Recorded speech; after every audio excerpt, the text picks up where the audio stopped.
ready, cause this ain't funny. My name's Amy Z and I'm about to make money. Hi everybody, it's me again, Amy from the Zula Mercantile. Today is December the 26th, so we're just coming off of the Christmas holiday weekend. So of course there were no sales to go to because apparently Christmas takes place over us finding good stuff at sales, but it does. So today I thought this would be a great opportunity to do another episode of Tales from the Death Pile.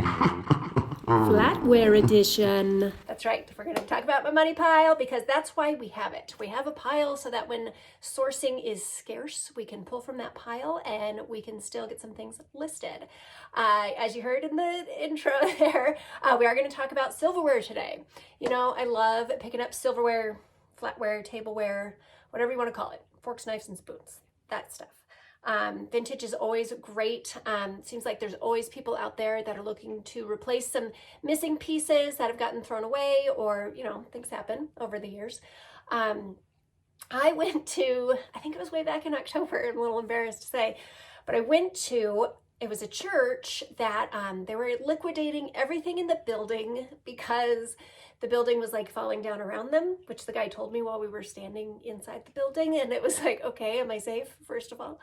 But I ended up getting a ton of great stuff, even like some new trash cans for my office, some pens and things that I could just use on a daily basis. But also in the kitchen area, they had a giant little thing, you know, with the dividers, like in a restaurant, chock full of flatware. And it would appear that all of their parishioners, they donated pieces because it was all mismatched. Right off the top, I saw atomic stars, and I saw one that you'll see when I go through them, the one that made me actually purchase the whole thing. But they wanted 25 cents a piece, and I said, well, what if I want to just buy this whole thing? And the lady thought for about 2 seconds, and she said $10. There was like 1,000 pieces of flatware in there, so I jumped at that because, you know, I love a mystery box as well. We had them all spread out through the kitchen, sorting them into matching piles. I did end up with a bunch of leftover that were really worth nothing. I'll have a little picture of that over here too. That well, it seems like every time I buy flatware too, there's always a couple of mismatched pieces, and I just throw them in a pile because you can actually sell lots of just random different styles. People like that too. So I now have enough in that pile where I am going to just sell a whole bunch to somebody, hopefully, and at least I can make money off of that too. So getting right into the styles that I got. By the way, everything was vintage. I paid $10 for the box. It turned out that each lot that I was able to divide them up into, I ended up paying $1.66 for, which is great. Some of them are a lot of pieces, some of them are smaller amounts. But this first one here is Imperial Stainless, and it's this great floral pattern. I might remember that. It was probably mid-70s or so. I know I've eaten with these many times in my life. I got a whole bunch of those.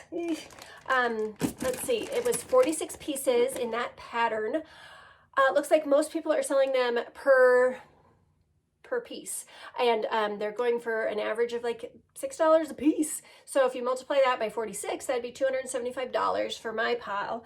But I do want to be realistic too, so I'm going to shoot less than that because I want to sell them. But nobody's really selling a huge lot of them, which is what I have. So hopefully I will do well with those.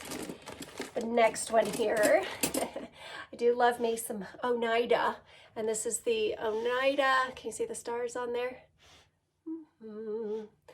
This is Oneida Community. It's called Twin Star. They have a nice little swoop to them as well.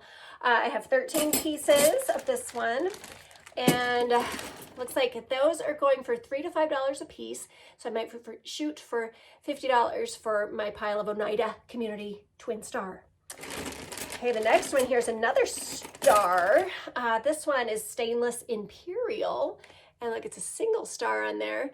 Sometimes people refer to it as a Christmas star, which is fine and appropriate for today. So on this one, I have 44 whole pieces, big heavy bag full of flatware in that style. A lot of 36 of this exact same just sold for $50. So I have more than that. So maybe I'll shoot for 65, see what happens. I'll entertain offers. Why not? Okay, the next one here is the reason why I bought the silverware in the first place. This pattern here, you might recognize it if you flew on Frontier Airlines back in the 1980s. You can see right here, it does say Frontier. That caught my eye. There was one right on the top of the pile. Fun fact about me, my dad is a retired pilot and he was with the original Frontier. So we had flown them a lot. I recognized the pattern, and these are from an airplane. Somebody donated them to the church. I do have 24 pieces from this set. There's really not a lot of them listed, and the ones that are listed, it's like 3 forks, 2 spoons. And so I have 24 whole pieces, which is great. I think I'm going to shoot for $100 on that listing and see what happens from there. But yeah, those were fun to find and fun to see again. Keep your eye out for the old silverware from different airlines.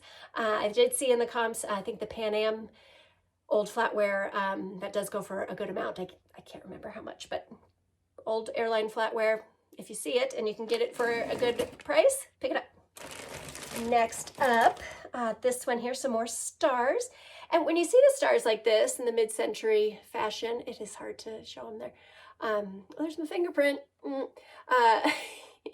This one has the stars on it. Let's see, this one's called Night Sky. It's by Superior Stainless USA, which is so nice because we're made in America. People love that. I have 45 pieces in this one. Oh yeah, I was going to say, if you have the star, use the keyword atomic star. That will get your listing noticed. People love the atomic star things. So in this Night Sky pattern, I got a bunch of pieces of that one. Looks like 45 in that lot. A recent sale, looks like 31 pieces of that pattern sold for $100, and I have 45 pieces. So I'm gonna go a little higher than that, maybe 125 for those.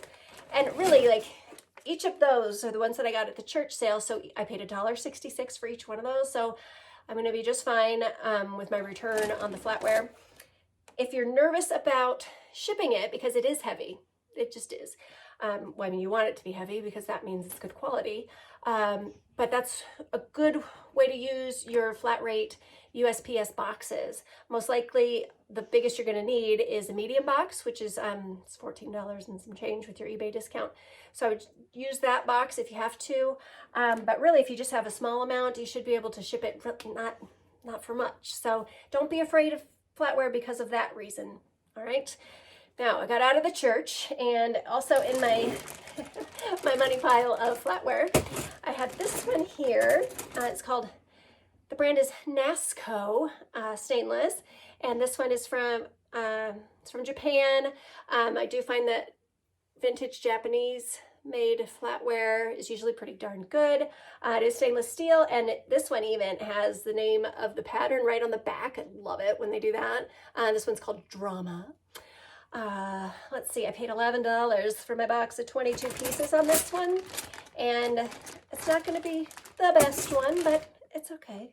The last one, oh no, I'm sorry, on that one, there are 6 listings, but actually none sold, so I have them. I'm going to try to sell them. But looks like, let's see, just judging from the other Nasco listings, I think I am going to shoot for $40 just to list it. Again, nobody else has one listed that has as many pieces as I do, and they're in really great shape, so hopefully those are going to do me okay. All right, and for our last one here, this one is called Oxford Hall. And you see that's just a nice, clean, classic look. They have a nice weight to them. It's Oxford Hall, and the pattern for this one, oh yeah, on this one, haven't figured out the pattern yet. So let's talk about how you figure out the pattern. First, you have good information on the back that it's Oxford Hall, and it's stainless steel. It was made in Korea. So you're gonna start there. Maybe just look it up under different listings in eBay, see if you see the same look, and make sure, sometimes they just vary in a very slight way. So you really do want to make sure that you have the right one if you're going to say what the pattern is. If you don't know the pattern, all you can say is Oxford Hall, stainless steel, Korea, vintage. Just do your best in the description. Another good place to look, of course, you're going to use your Google Lens. If you're doing it on your phone, you take the picture of it, it's going to come up with a million options. Some of them aren't going to match at all. Some of them are going to be close. You can put in extra information and type in Oxford Hall on that search as well, which sometimes that makes it pop up right away. But this one, it just didn't. So I am going to list, I have 41 pieces in there. This was a good heavy one. People do tend to like these very simple and heavier weight styles. I think I'm just going to shoot for $35 for my bag of them. I did only pay $5 at an estate sale for that. So if you have tips also on how to figure out the style of something, please leave it right down there in the comments, because that'll help me and it'll help other people that are watching and are also interested in tips on that. Another thing I use is the website called replacements.com. They also have a feature where you can upload a picture and it might pop up with the right name of the pattern.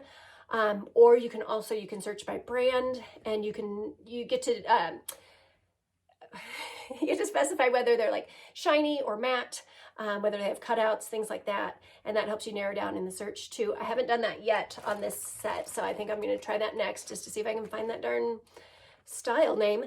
But that one is a good resource because they have a catalog of just about everything, and it has good pictures that they go right in order, so you can just scroll through and see if you might have something that matches. So those are my best tips for finding out the style of it. And again, like I said, don't be afraid of the flatware. I've made some great money on it. I know a lot of people that have made great money on it, so be on the lookout. It never hurts to do a quick search and see what you can find about it. So get out there, find yourself some flatware and get it listed. I'm gonna go do that now, and maybe the next time I see you, I'll be reporting in that I sold some flatware. So have a great day. Thanks for watching. I'm gonna see you next time.